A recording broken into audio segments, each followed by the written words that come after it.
The city recognized her, before she had time to recognize herself.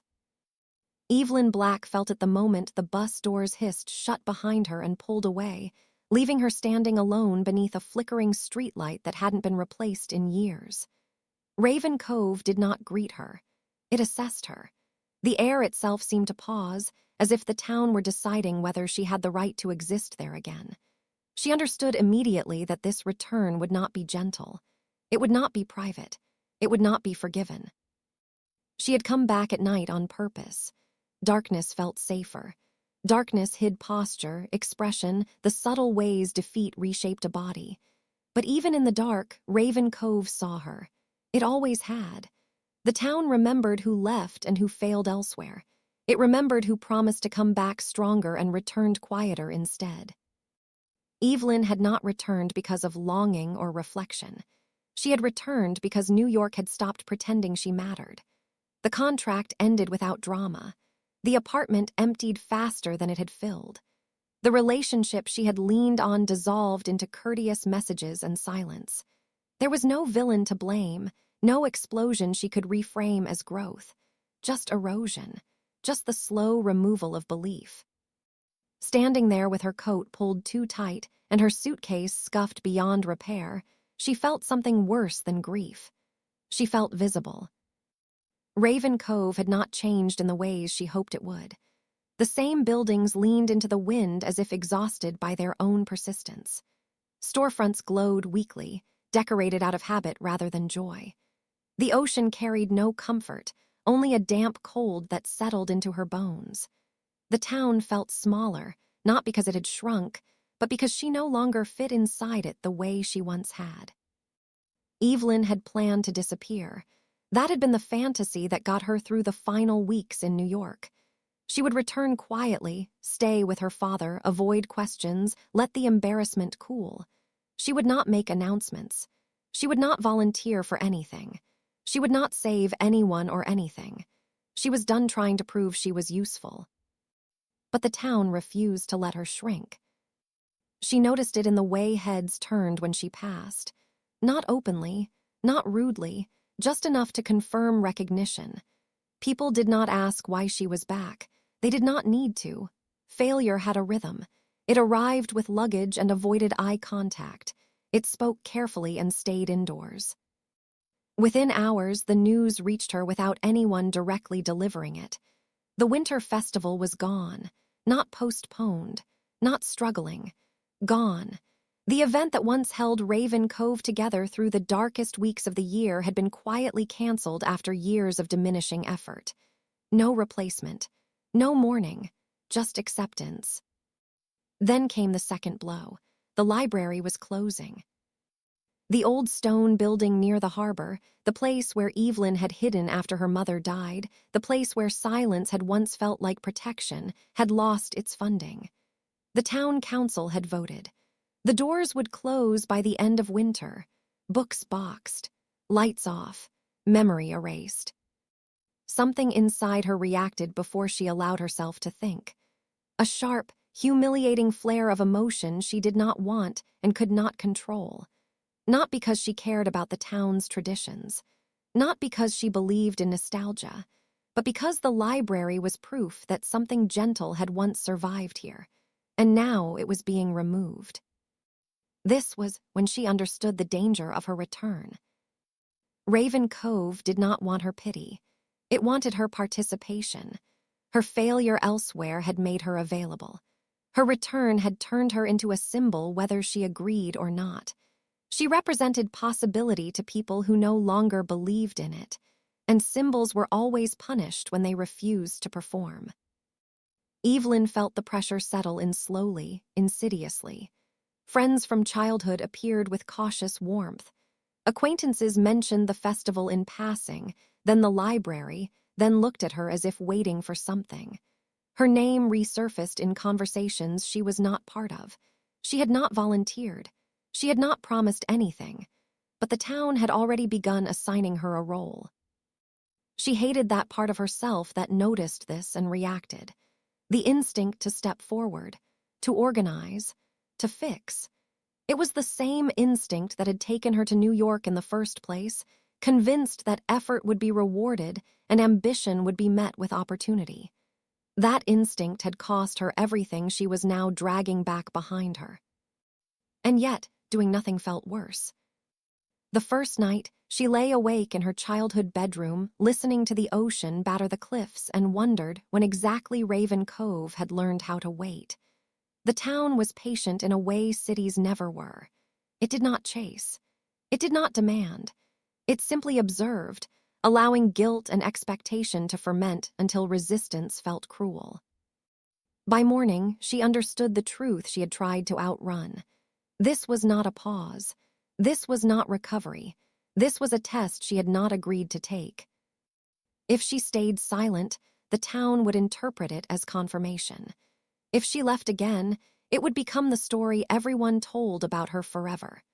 The girl who ran. The woman who came back only to disappear again when something needed saving. Evelyn did not want to save Raven Cove. She did not believe in miracles or small-town redemption. But the city had already learned her weakness. It knew she could not tolerate watching something collapse without at least trying to stop it. And that knowledge made her vulnerable. By the end of the day, she stood outside the darkened library, fingers brushing the cold stone, aware that every choice from this moment forward would expose her. The town did not need her strength. It needed her guilt. And Evelyn realized with quiet dread that Raven Cove had positioned her perfectly. Either she would take responsibility for something she never broke, or she would finally accept that running had always been her most honest skill. The city waited. He entered her field of vision the way disruptions always did. Quietly, without announcement, and at the worst possible moment. Evelyn Black first noticed Nathan Crawford not because he stood out, but because he didn't.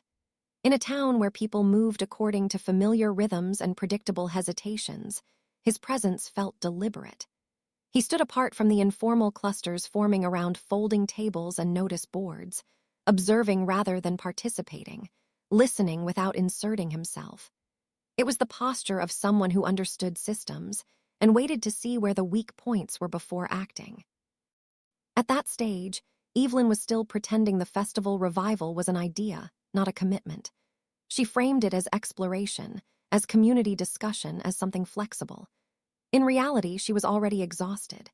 The weight of expectation pressed against her from every direction, and she responded the only way she knew how, by tightening control.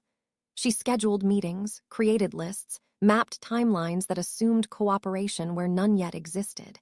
It was how she survived New York. It was how she avoided panic. Nathan disrupted that illusion. He did not rush to help. He did not praise her initiative or soften her doubt with encouragement. When he finally spoke, it was not to ask what she needed, but to point out what would fail. Not cruelly, not dramatically, simply as fact. Vendor timelines were unrealistic. Permits were missing. Insurance coverage was inadequate. Volunteer capacity was being overestimated. He spoke as if he were reviewing a plan that had already been approved and now required correction. Evelyn felt the familiar tightening in her chest, the reflexive irritation she associated with boardrooms and budget meetings. She had not come back to Raven Cove to be audited. She had not returned to be measured against efficiency or feasibility. The entire point of reviving the festival was emotional. It was symbolic. It was about memory and connection. Nathan's presence threatened to strip it of that softness and expose it to scrutiny. She dismissed him at first, categorized him as a well-meaning obstacle, a man who mistook competence for authority and logic for leadership. She had met dozens like him in the city, men who believed structure was neutral when it was often a weapon. Men who entered spaces already decided that feelings were inefficiencies to be managed. But Nathan Crawford did not behave like those men. He did not push himself into the center. He did not insist on being heard. He adjusted his involvement based on resistance, stepping back when she shut him down, reappearing only when failure made his presence necessary. He offered solutions without attaching his ego to them. When she ignored his suggestions, he did not argue. He watched the consequences unfold with unsettling patience. That patience unnerved her more than confrontation would have. She began to notice patterns she could not explain. He knew which officials would respond and which would stall. He anticipated supply shortages before they occurred. He negotiated with vendors who had previously dismissed the town outright, returning with revised terms that bordered on improbable. He never explained how he managed it. He never asked for credit. The town responded to him in ways that irritated Evelyn further. People listened when he spoke, not because he charmed them, but because he removed uncertainty. He did not promise miracles. He clarified limits. In a place accustomed to vague optimism and resigned disappointment, his clarity felt radical. Evelyn resisted him not because he was wrong, but because he reminded her of the version of herself she had tried to bury. The woman who measured worth in outcomes, who believed that if something failed, it was because she had miscalculated. That version of herself had been efficient, respected, and profoundly alone. Nathan's control was different from hers, and that difference frightened her. Where Evelyn operated from urgency and emotional investment, Nathan moved from discipline. He did not rush. He did not improvise unless necessary. He created buffers, redundancies, exit strategies. It was the mindset of someone who had learned the cost of chaos and refused to pay it again. She began to suspect that he was not a tourist, not a drifter, not someone passing through out of curiosity. There was weight behind his decisions, an economy of movement that suggested past responsibility on a scale Raven Cove could not provide. He knew too much about contracts, about risk exposure, about leverage. And he never volunteered personal information. Their conflict remained unspoken but pervasive. Every planning session became a negotiation of authority. Evelyn framed decisions as collective, emotional, rooted in tradition. Nathan reframed them as logistical, temporal, constrained by reality. Neither yielded ground easily. The tension did not read as attraction. It read as a challenge. For Evelyn, the threat was internal. She had rebuilt a sense of purpose around vulnerability, around openness, around the idea that she could lead by caring rather than commanding. Nathan's presence undermined that narrative. He did not respond to emotional appeal. He responded to coherence, and in doing so, he exposed the fragility of her control.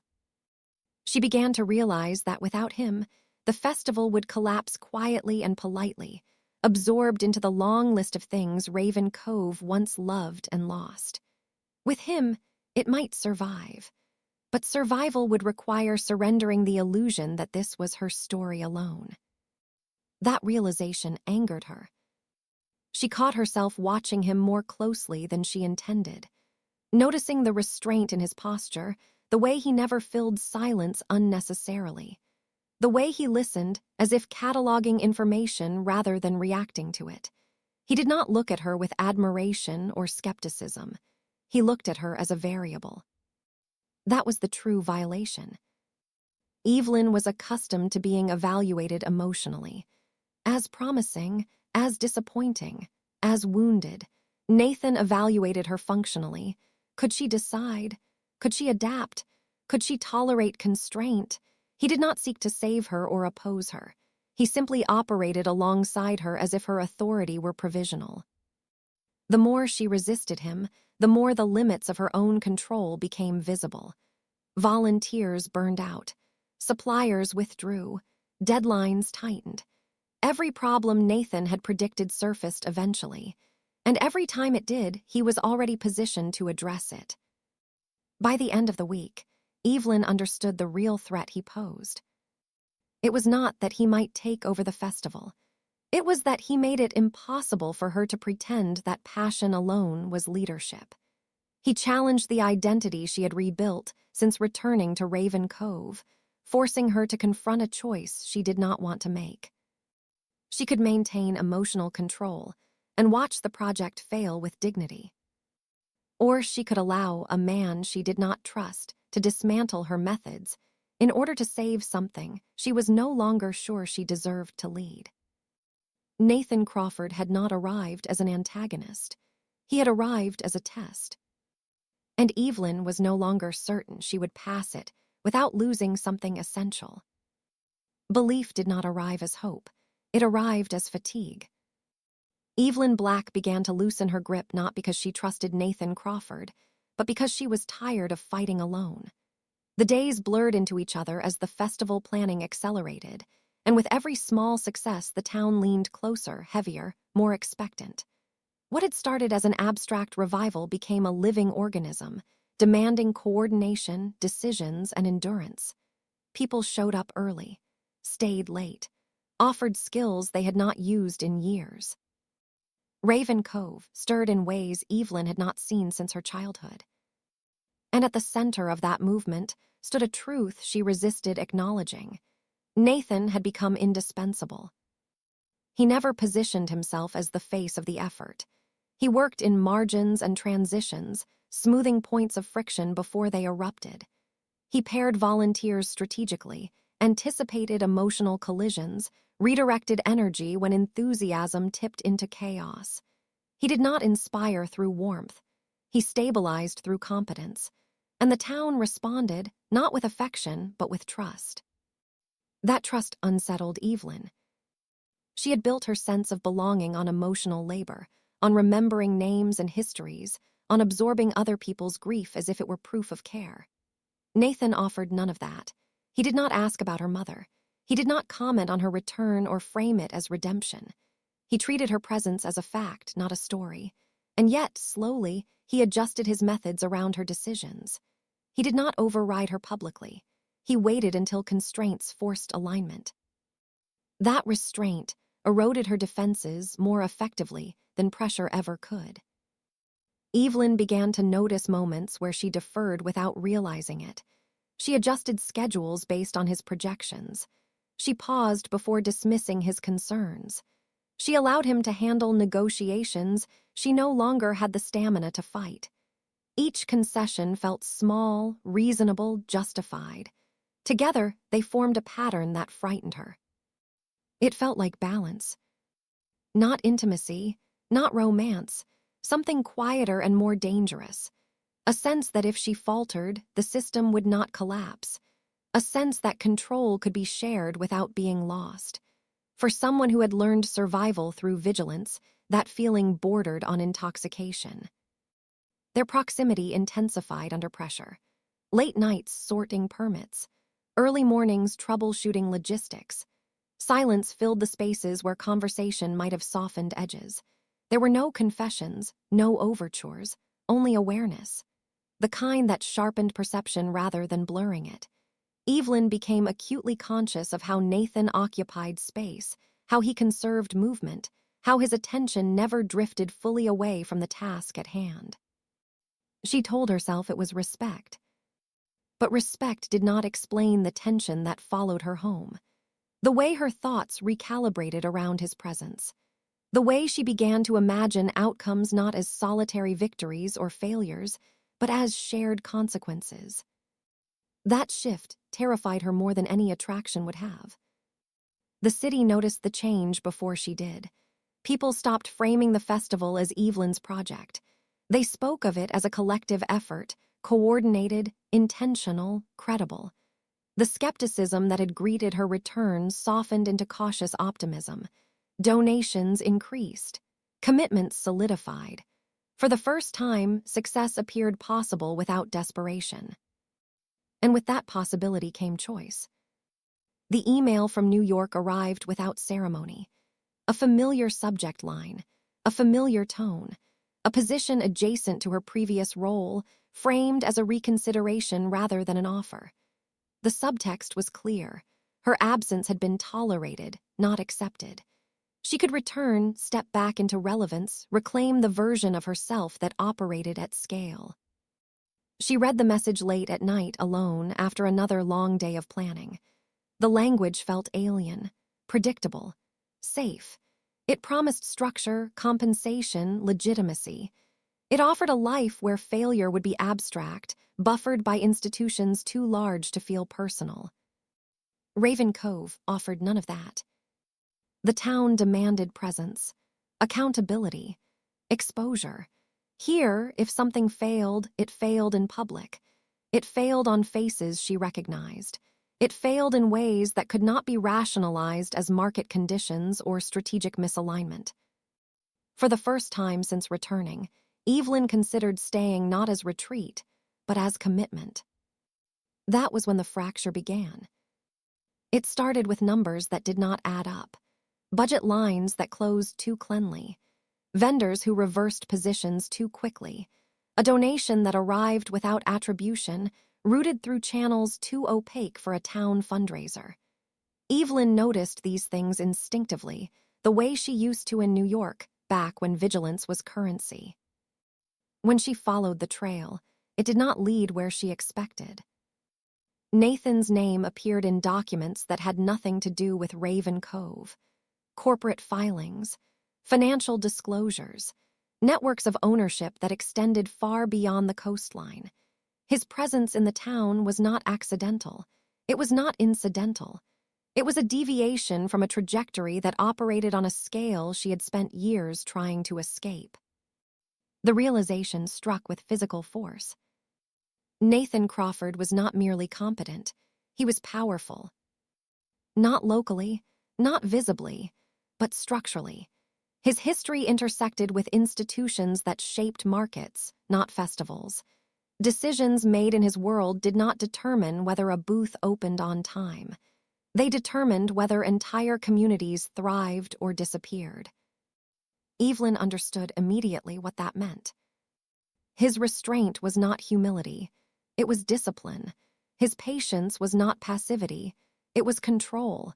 He had not been learning the town's rhythms out of curiosity. He had been adapting to a constraint he had chosen.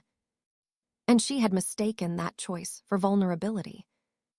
Trust collapsed not as betrayal, but as clarity. Everything between them reframed itself in an instant. The silences, the strategic generosity, the absence of personal disclosure. Nathan had never been hiding. He had been omitting. And omission, she knew better than most, was not neutral. The worst part was not the deception. It was the implication. If he had the resources she now suspected, then the festival's survival was no longer a test of community. It was a controlled outcome. The risks she believed they were sharing had never been equal. Her stakes were existential. His were voluntary. Evelyn felt foolish for the first time since her return. Not naive, not sentimental. Foolish in the precise way that competence becomes liability when it is leveraged by someone more powerful. She had almost believed that balance was possible, that control could be shared without hierarchy reasserting itself. She withdrew without confrontation, tightened boundaries, reclaimed decisions she had quietly ceded. Nathan noticed immediately. He adjusted, as always, without comment, but the equilibrium they had been approaching dissolved. The town continued to move forward, unaware of the fault line beneath its momentum. Volunteers remained committed. Timelines held. On the surface, nothing had changed. Inside Evelyn, everything had. She understood now why belief had frightened her. It was not because it made her weak. It was because it made her complicit. She had almost allowed herself to be carried by a force she did not fully understand, trusting that intention outweighed impact. That mistake would not repeat itself. By the time she finished reading the New York email for the third time, her hands were steady. The choice ahead was no longer abstract. It was sharpened by knowledge, stripped of illusion. Belief had been tempting, but belief without parity was surrender. And Evelyn Black had not come back to Raven Cove, to disappear into someone else's design. Evelyn realized the truth in a way that made it impossible to pretend it had never existed. It did not arrive as gossip or a dramatic revelation, and it did not arrive through someone else's mouth. It arrived as evidence. A name, a signature, a paper trail that looked too clean to be accidental. The moment the connection formed, The air in Raven Cove felt different, as if the town itself had shifted its weight and exposed a seam underneath the painted charm. The first 90 seconds of her new reality were not loud. They were cold. Evelyn stood in the back office of the library with a printout that had been shoved into the wrong folder by mistake, and the dates on the page made her stomach tighten before her mind even caught up. A donor entity that had not existed last week suddenly had an established address, legal filings, and a board name that appeared in old finance articles. The board name was his. Not Nathan Crawford, the quiet outsider who had learned the town's routines with unnerving speed, but Nathan Crawford, the man attached to corporate structures, private investment vehicles, and decisions that affected entire regions.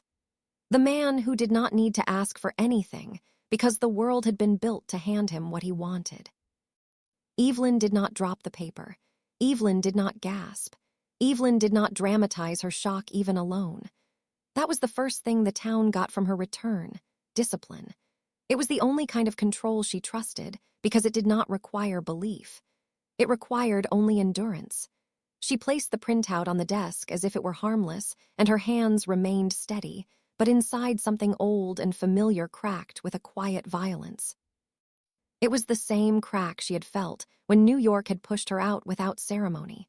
The same clean dismissal that made failure look like a polite administrative choice. Raven Cove had always been a place that watched people, not maliciously, not with intent, with the slow, communal attention of a town that survived on pattern recognition.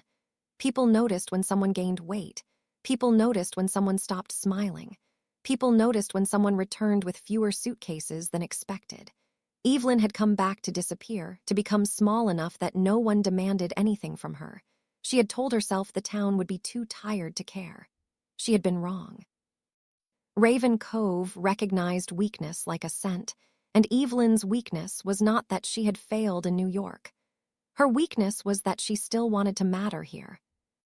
Nathan had appeared at exactly the moment that desire became useful. Until that moment in the library office, Evelyn had been able to frame Nathan's presence as inconvenient help. Efficient, intrusive, infuriating help, but still help. Now that framing collapsed. Now every contribution acquired a second shadow. Every neat spreadsheet, every perfectly timed call, every vendor who suddenly softened, every permit that moved faster than it should have moved, every door that opened without being knocked down, became suspect. The town's momentum, which had felt fragile and hard-earned, now looked like something that might have been engineered. The betrayal hit Evelyn in layers. Not romantic betrayal first, not the private kind people liked to fantasize about. The first betrayal was structural. Nathan had altered the conditions of her choices. Evelyn had accepted his involvement under the assumption of equal stakes, equal limitations, equal vulnerability. Evelyn had allowed herself to argue with him, to challenge him, to win and lose ground in a way that felt like real negotiation. But if he had never been constrained the way she was constrained, then the conflict between them had been theater. Not necessarily intentional theater, but theater all the same.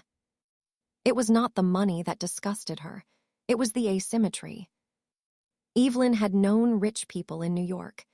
Evelyn had watched them buy distance from consequences the way other people bought groceries. Evelyn had watched them apologize with gifts and call it healing. Evelyn had watched them wrap control in softness and demand gratitude for it. That world had taught her to distrust anything that made life easier too quickly, because ease was often the price tag on someone else's autonomy. Nathan had never flashed wealth in Raven Cove. That was part of his camouflage. Nathan wore simplicity like an oath. Nathan kept his voice level. Nathan listened more than he spoke. Nathan never acted impressed by the town's charm, which made the town respect him more. Nathan behaved like a man who understood the value of restraint. Now, Evelyn understood that restraint could also be strategy. She did not confront him that night. She could have. She could have walked straight to the rental house he had claimed as temporary lodging and thrown the printout at him like an accusation. But Evelyn had spent too many years reacting to humiliation on impulse and calling it strength. Evelyn wanted clarity. Evelyn wanted to be certain she was not making the same mistake again, the mistake of letting emotion become the only evidence. Evelyn stayed in the library until closing. Evelyn moved through the last hour of volunteer tasks like a person running on borrowed fuel. She smiled when required. She nodded when thanked. She answered questions about booth placement and schedule adjustments. She listened to older residents talk about how the festival used to feel, how the lights used to make the harbor look like a different world, how Evelyn's mother had once insisted the library remain open late on festival nights so children could warm their hands on paper and stories. Evelyn let those memories wash over her like cold water. The memory of her mother was a private pressure point. The library had been her mother's refuge and her mother's battlefield. The same building that offered quiet also demanded fight. Grants, budgets, meetings, constant negotiation with people who believed culture should be free and therefore cost nothing. Evelyn remembered being a teenager and watching her mother smile at donors while her jaw tightened, watching her mother accept support that always came attached to conditions, watching her mother refuse to let anyone purchase ownership of the place in exchange for saving it. Evelyn had returned to Raven Cove carrying a grief she had never finished. Evelyn had returned craving the illusion that the library still belonged to the right people. Discovering Nathan's role felt like discovering that someone had moved into her mother's house while claiming it was charity. Later, alone in her small rental, Evelyn spread everything out on the table: papers, contact lists, draft budgets, sponsorship proposals, vendor agreements. Evelyn looked for patterns. Evelyn looked for the places where Nathan's hand had appeared without her noticing. The findings were not catastrophic. They were worse. They were subtle. Nathan had not overtaken the project. Nathan had not replaced her. Nathan had simply made sure the project did not die. That was what made the truth so toxic. If Nathan had been openly manipulative, Evelyn could have rejected him cleanly. If Nathan had been cruel, Evelyn could have framed herself as victim and walked away with moral certainty. But Nathan had done something far harder to punish. Nathan had helped competently while hiding the scale of his power. The next day, Evelyn watched him differently. Nathan arrived early at the community center with a box of printed flyers. Nathan laid them on the table without ceremony. Nathan checked a list, adjusted a time slot, and returned to moving chairs as if this were a normal life. He did not look guilty. He did not look proud. He looked like a man following through on commitments. The town greeted Nathan with easy warmth. People thanked him. People joked around him. People trusted him.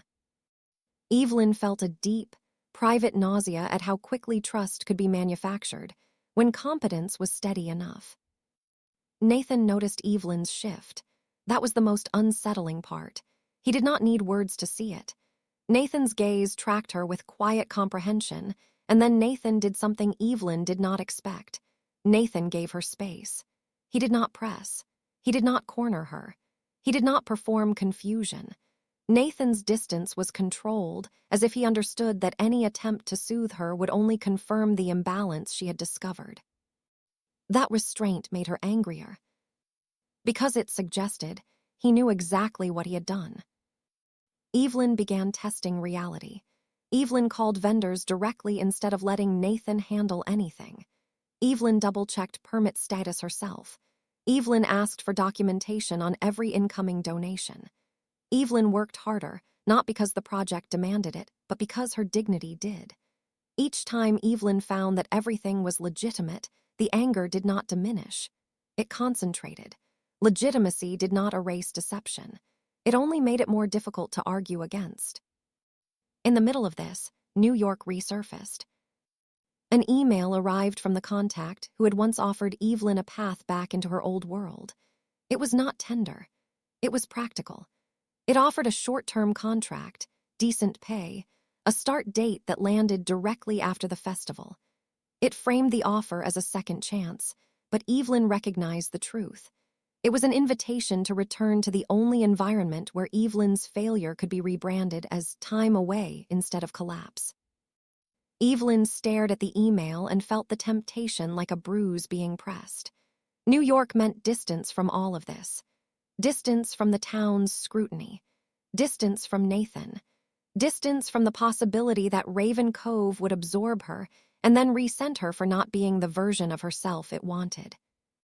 Evelyn had spent years learning to live under pressure. The problem was that pressure always came with an audience. New York's audience was loud but anonymous. Raven Cove's audience was quiet and permanent. The festival, meanwhile, began to wobble. Did not wobble because people lost interest. It wobbled because reality returned. A promised shipment of lighting arrived damaged. A last-minute insurance requirement threatened to delay the street closure permit.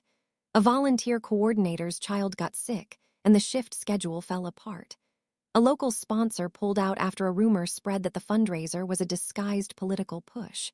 Raven Cove did what towns did under stress. It searched for someone to blame so it could feel less helpless. Evelyn felt the blame circling. Evelyn felt eyes measuring her competence. Evelyn felt the town's hope turning sharper, more demanding, because hope always became entitlement when it was frightened. Nathan moved toward each problem with speed that looked almost inhuman.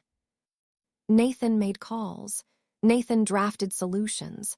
Nathan connected people. Nathan did not ask permission in the ways Evelyn expected, but Nathan also did not override her publicly. Nathan placed options in front of her, then waited. Nathan let Evelyn choose. He behaved like a man trying, in his own way, to return power to her without making a show of it.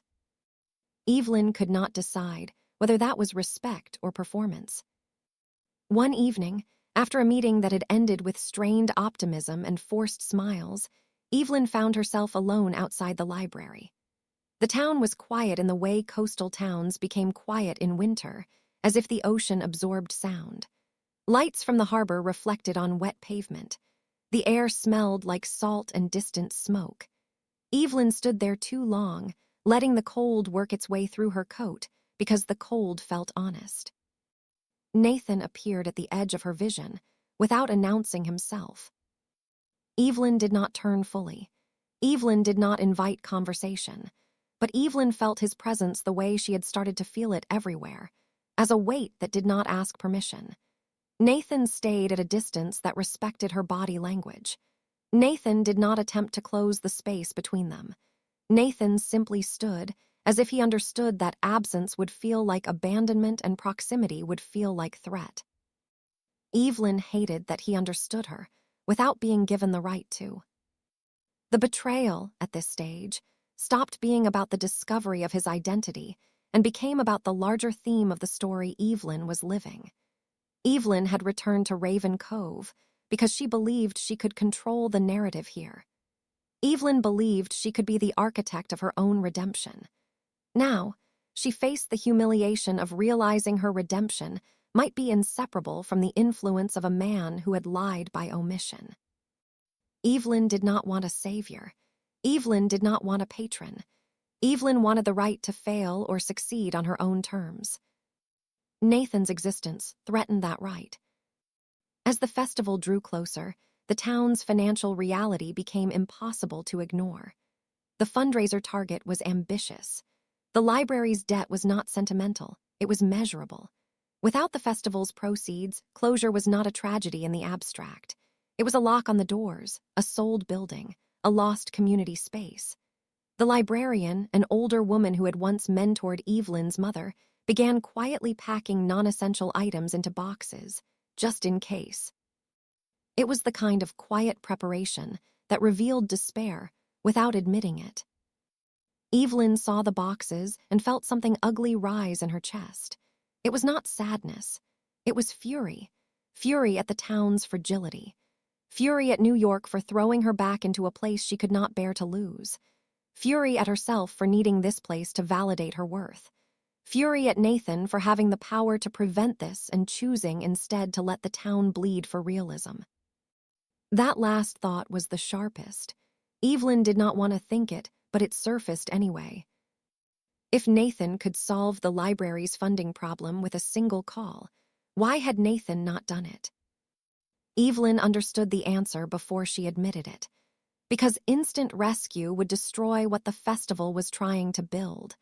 It would turn the town into dependence. It would turn Evelyn into a figurehead.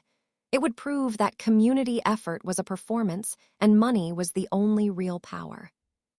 Nathan's choice to hold back was not kindness. It was a philosophy, a cruel one that mirrored Evelyn's own belief that salvation did not mean anything if it required surrendering autonomy. Realizing this did not soften Evelyn toward Nathan. It only entangled them further. The betrayal now had complexity, and complexity was the enemy of clean decisions. On the final week before the festival, an unexpected complication forced them into the same space again. A required deposit for security services doubled due to an emergency in a neighboring town. The festival could not proceed without it. Evelyn had already exhausted local sponsors. Volunteers could not bake their way out of this. The town's morale fractured in a single afternoon. Evelyn sat in the library meeting room with a spreadsheet that looked like a dead end. The committee members offered suggestions that sounded like prayers. Someone proposed cutting half the events. Someone proposed canceling the parade.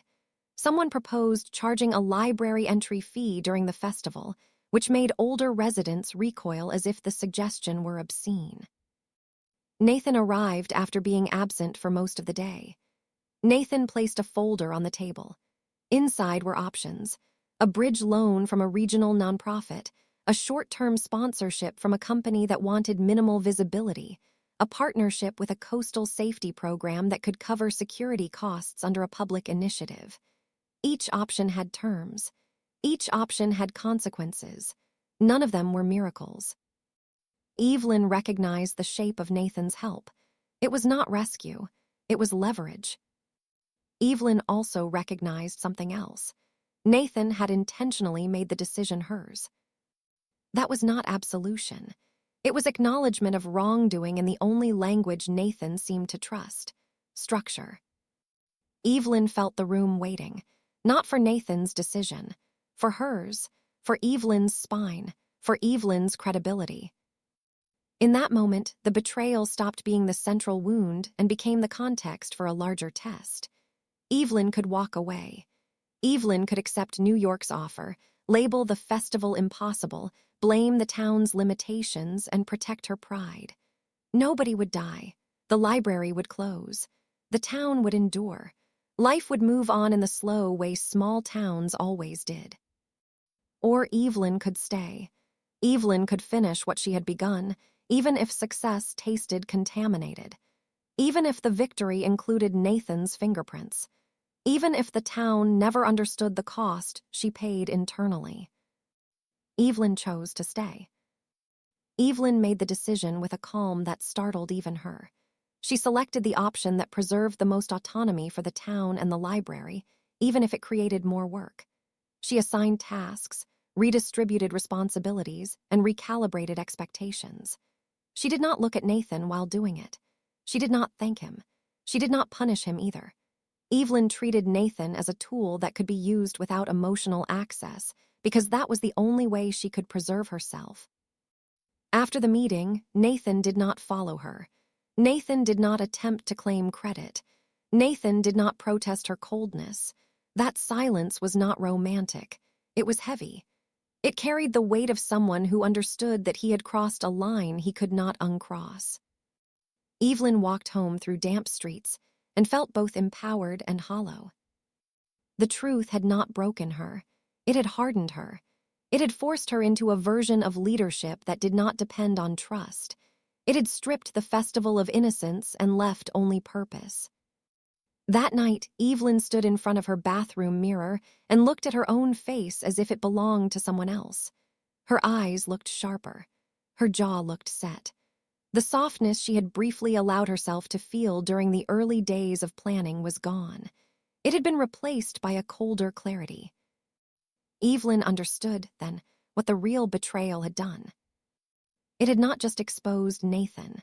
It had exposed her. It had exposed how badly she wanted to believe in equal ground, and how quickly she had stepped toward it when someone offered competence and presence. It had exposed that her desire for control was not strength, but protection from abandonment. It had exposed that she was still the same person who fled when the story stopped being flattering. Evelyn refused to flee again. The festival approached with the inevitability of weather. The town moved faster, more urgently. Decorations appeared on porches. Booth frames went up. The harbor lights were tested and retested. People began to believe again, not because belief was safe, but because the act of building together was the only thing that made the cold season bearable. Nathan remained near the edges, present but not central. Nathan contributed without demanding closeness. Nathan did not disappear, but he did not intrude. He acted like someone who had accepted that Evelyn's trust might never return, and that the only acceptable penance was continued restraint. Evelyn did not forgive him. Evelyn did not soften. But Evelyn stopped pretending that the attraction had been imaginary. Evelyn acknowledged, privately and without comfort, that the pull between them had not been romantic fantasy. It had been recognition. Two people who knew power in different forms, each threatened by the other's version of control. Truth had turned that recognition into betrayal, and betrayal had turned the attraction into something sharper and more dangerous than romance. By the end of the chapter, Evelyn stood on the brink of the festival with a heart that felt bruised and armored at once. The town thought it was watching a comeback story. Nathan thought he was watching a woman reclaim herself. Evelyn knew the reality was darker. Evelyn had not been saved by coming home. Evelyn had been exposed. And now Raven Cove, with its quiet hunger for narratives, knew exactly where her weakness lived. Evelyn made the decision quietly, which was how all irreversible choices entered her life. There was no speech, no announcement, no symbolic gesture that could later be quoted or misunderstood. She deleted the email from New York after rereading it one final time, not with anger, but with a sober recognition of what it represented. It was not a trap. It was not an enemy. It was safety. Structured, familiar, impersonal safety. The kind that promised stability in exchange for obedience to a narrative she had already outgrown. New York had never been the villain in her story. That realization came with surprising calm. The city had given her discipline, sharpened her instincts, taught her how to survive without sentiment. It had also taught her how easy it was to disappear inside success that did not belong to her. The offer on her screen was generous by any reasonable standard. It offered money, relevance, and the comforting illusion that failure could be edited out of her past if she returned quickly enough. Evelyn understood, with a clarity that frightened her, that accepting it would mean allowing Raven Cove to become a temporary detour rather than a reckoning. She would leave behind unfinished work, unresolved consequences, and a town that had dared to believe she might stay long enough to see something through. She would be safe, but she would not be honest. Responsibility, she realized, was not the opposite of freedom. It was the cost of choosing herself without erasing others. Once the decision settled, everything else accelerated. The festival entered its final phase stripped of any remaining pretense. There were no last-minute miracles, no anonymous benefactors swooping in to transform scarcity into abundance. What remained was labor. Visible, imperfect human labor. Booth designs were simplified. Decorations were repurposed instead of replaced. Local musicians agreed to play shorter sets. Bakers adjusted recipes to stretch ingredients. Volunteers worked double shifts without being asked, fueled less by optimism than by stubborn refusal to let the effort collapse this close to the end. Evelyn moved through it all with a presence that surprised even her. She no longer tried to inspire. She coordinated. She did not sell dreams. She communicated limits. When people asked if everything would be all right, she did not reassure them reflexively. She told them the truth. It would be enough if they made it enough. The town responded to that honesty with something deeper than enthusiasm. It responded with ownership. Raven Cove began to feel less like a place waiting to be saved and more like a place deciding not to surrender. Elderly residents brought folding chairs from their homes. Teenagers volunteered for unglamorous tasks that offered no recognition. Business owners who had initially stayed distant offered in-kind support instead of cash. The festival shed its former polish and became something rougher, more intimate, closer to its original purpose than any revival plan could have engineered. Evelyn noticed the shift and felt a cautious pride she did not allow herself to celebrate. Pride had misled her before. This time, she focused on function, on making sure permits were posted, on confirming safety protocols, on keeping exhaustion from turning into chaos. Nathan remained present, but transformed. He did not insert himself into decisions unless asked. He took assignments without comment and completed them with the same efficiency he always had, but without the quiet authority that had once defined him. He did not negotiate on behalf of the town. He ran errands. He lifted equipment. He waited in lines. He accepted delays without irritation. He deferred publicly to Evelyn even when others looked to him out of habit. This shift was not performative. It was disciplined. Evelyn observed it without acknowledging it. She was not ready to reinterpret his actions through forgiveness. Trust, once fractured, did not regenerate through good behavior alone. But she recognized something else in him now: acceptance. Nathan no longer attempted to shape outcomes. He adapted to them. That, more than any apology, changed the texture of his presence. His world, meanwhile, pressed in from the outside. Calls went unanswered. Messages accumulated. The life he had paused did not dissolve simply because he refused to return to it on schedule. The structures he belonged to were not built to accommodate ambiguity. They demanded clarity, deadlines, compliance. Nathan absorbed that pressure without redirecting it toward Evelyn or the town. He carried it privately, as if understanding that bringing it into Raven Cove would contaminate the fragile equilibrium forming there. This restraint did not make him noble. It made him human. The night before the festival, Evelyn walked the route alone. She checked lighting, tested power connections, and stood at the harbor's edge watching the water reflect strings of mismatched bulbs. The reflection was imperfect, broken by movement, but alive. The cold bit through her coat, grounding her in the moment. She thought about the future she had chosen to abandon. It did not vanish simply because she rejected it. It waited, somewhere distant and intact, a parallel life she would never fully inhabit. That knowledge carried grief, but not regret. Regret required belief that an alternative would have been truer. Evelyn no longer believed that. What frightened her was not what she had given up, but what she had committed to without guarantees. Responsibility did not promise success. It did not promise recognition. It did not promise permanence. It promised only that she would remain present even if the outcome disappointed her, that she would not disappear the moment the narrative stopped flattering her, that she would accept being seen in the aftermath, whatever shape it took. The morning of the festival arrived gray and wind-cut, with the kind of coastal weather that tested resolve. Setup began early. Volunteers moved stiffly, warming hands on coffee cups and shared jokes. The first visitors arrived cautiously, as if unsure whether the event would fully materialize. Then more came. Families, couples, individuals who had lived in Raven Cove for decades and others who had only recently arrived. The streets filled slowly, organically, without spectacle. Evelyn worked continuously, adjusting to small crises as they arose. A generator failed and was replaced by extension cords borrowed from nearby shops.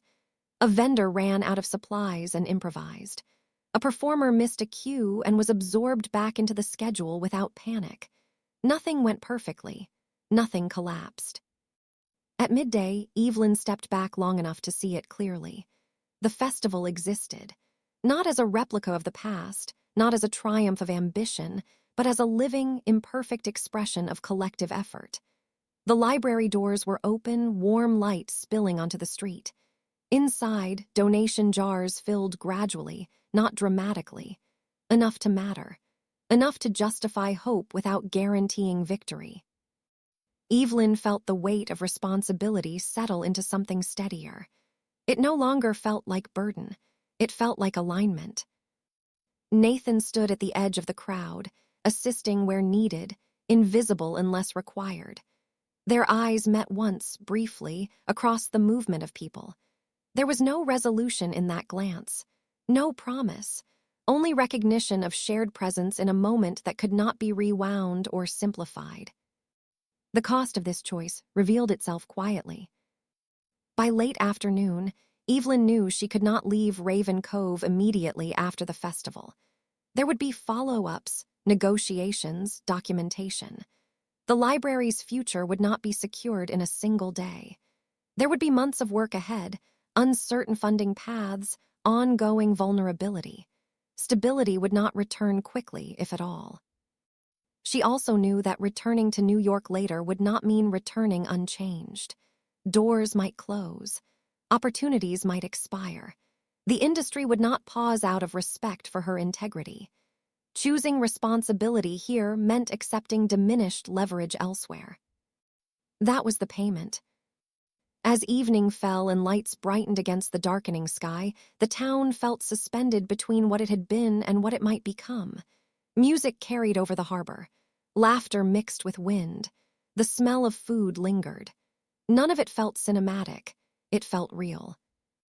Evelyn stood near the library entrance, watching people move in and out, touching books, warming their hands, donating what they could.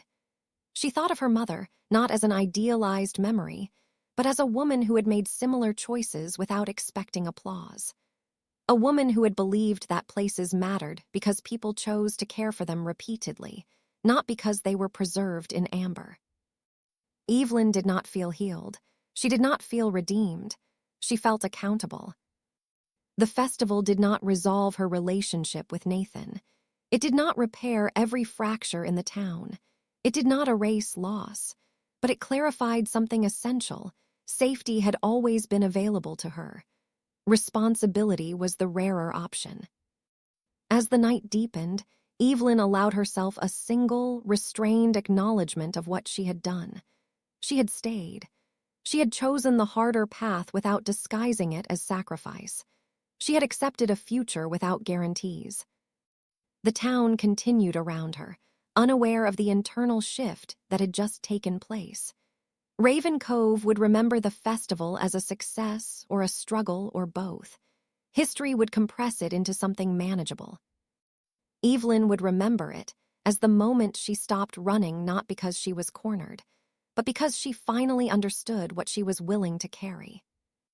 And that understanding, once claimed, could not be undone. The end did not arrive with resolution, only with clarity. After the festival dismantled itself piece by piece, Raven Cove returned to its quieter rhythms, but something irreversible had shifted beneath the surface. The streets were emptied of lights and music, yet the residue of collective effort remained in subtler forms. Conversations that lingered longer than before, plans spoken aloud instead of postponed, a shared awareness that the town had chosen itself rather than waiting to be chosen. The library stayed open, not triumphantly, not permanently secured, but alive enough to justify the struggle ahead. Survival replaced symbolism, and that was enough. Evelyn moved through the days that followed without the adrenaline that had sustained her. Exhaustion set in, but it was not hollow. It carried weight, not collapse. She no longer measured her worth by momentum or validation. What mattered now was continuity. Staying present after the moment passed, showing up when the narrative no longer offered urgency or applause. She noticed how the town regarded her differently, not with gratitude that demanded repayment, and not with expectation that she would save them again. There was something more restrained in their recognition. Acceptance, perhaps, or simply the acknowledgement of someone who had stood alongside them rather than above them. Evelyn did not correct it or lean into it. She let it exist without attempting to define it. Nathan remained. That fact alone would have meant nothing months earlier. His presence no longer dominated space or dictated pace. He lived in Raven Cove quietly, temporarily, with no declarations of permanence and no visible escape plan. His world still existed elsewhere, intact and demanding, but it no longer governed his movements entirely. He did not dramatize this shift. He treated it as an adjustment, not a sacrifice. Evelyn observed him from a distance she chose deliberately. She had learned the cost of proximity without boundaries. She watched how he interacted with others, how he accepted limitations, how he responded to setbacks without reframing them as failures to be solved. Control had once been his default language. Now it appeared as a tool he used selectively, not a reflex he imposed. They did not rush toward one another in the aftermath. There were no reconciliations disguised as destiny, no emotional shortcuts justified by shared hardship. The truth between them remained intact and unresolved. His deception had not been erased by his restraint. Her anger had not evaporated into gratitude. What had changed was the framework in which they now existed. They were no longer orbiting the same crisis. When they finally spoke again in sustained proximity, it was not to repair what had broken, but to acknowledge what could not be undone. Evelyn did not ask for explanations. Nathan did not offer them. Both understood that narrative coherence was not the same as trust. Trust would require time, not storytelling. Their connection, when it reemerged, did so without urgency. It manifested in shared tasks rather than emotional confessions. Planning, walking, working through logistics that neither found romantic but both respected. There was relief in that neutrality. It allowed something new to form without the pressure of redemption. Evelyn realized that what she had once mistaken for attraction had been proximity under stress. Now, in its absence, something steadier surfaced. Not intensity, but alignment. Not rescue, but consent. She did not need Nathan to stay for her to remain. He did not need her approval to leave. That mutual independence changed everything. Their choices intersected not because they were trapped, but because they were willing. Nathan's past did not dissolve. Its gravity remained. The systems he belonged to did not release him fully, nor did he expect them to. He navigated them differently now, refusing to reduce his presence in Raven Cove to a temporary indulgence. He acknowledged the tension openly, without dramatization, without demanding accommodation. Evelyn respected that more than any promise. She understood something about herself as well.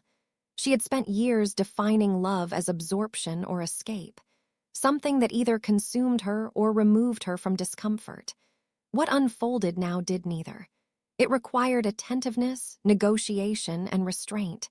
It did not erase loneliness, but it made it navigable.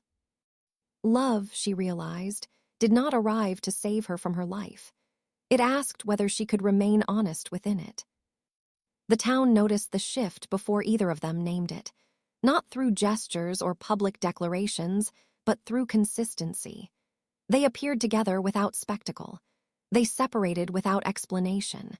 They moved through shared spaces as two people aware of one another without claiming ownership. There was no myth for the town to consume, no fairy tale to preserve. That absence of narrative was deliberate.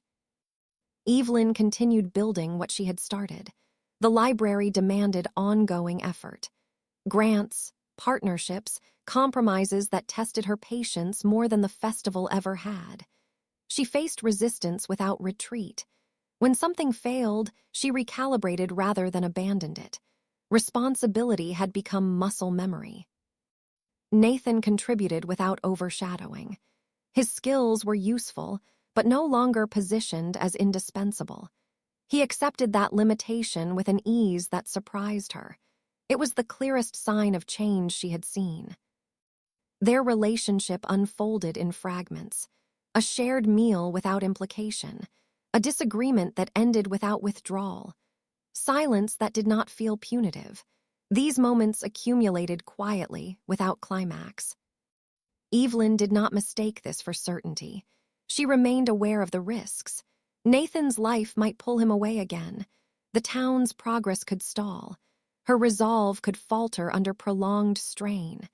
None of these possibilities were hidden or denied. That honesty was the foundation. When intimacy returned, it did so without the illusion of rescue. It did not erase the past or soften its edges. It existed alongside memory, not in opposition to it. Evelyn did not feel chosen as an exception. She felt met as an equal. Nathan did not offer transformation as proof of worth. He offered presence without possession. That distinction mattered more than any grand gesture. The future remained undefined. They did not plan beyond what they could sustain. There were no promises framed as inevitability, only agreements subject to revision, only choices renewed rather than assumed. Raven Cove did not become a symbol of escape or redemption. It became a place where lives continued with all their complexity intact. The festival would return, or it would not. The library would survive, or it would adapt. The town would face new challenges without the illusion of immunity. Evelyn accepted that uncertainty, without romanticizing it. The final understanding came not as revelation, but as practice. Love, in this form, did not rescue either of them from who they were. It required them to remain accountable to themselves and to one another without collapsing into dependency or dominance. It was not softer than what they had known before. It was sharper, more precise. Evelyn stood one evening at the edge of the harbor, watching the tide move without instruction. Nathan stood nearby, not close enough to intrude, not distant enough to disengage. The space between them was intentional, chosen rather than enforced. Nothing needed to be said. The story did not conclude with permanence. It concluded with alignment. Two people choosing to stand beside one another without the fantasy of salvation, without the promise of immunity, without surrendering autonomy in exchange for belonging. Love, in the end, was not what saved them. It was what they chose, after discovering that nothing would. Story written and directed for Dark Hearts Collection. Thank you for being part of this silence between storms. More stories soon.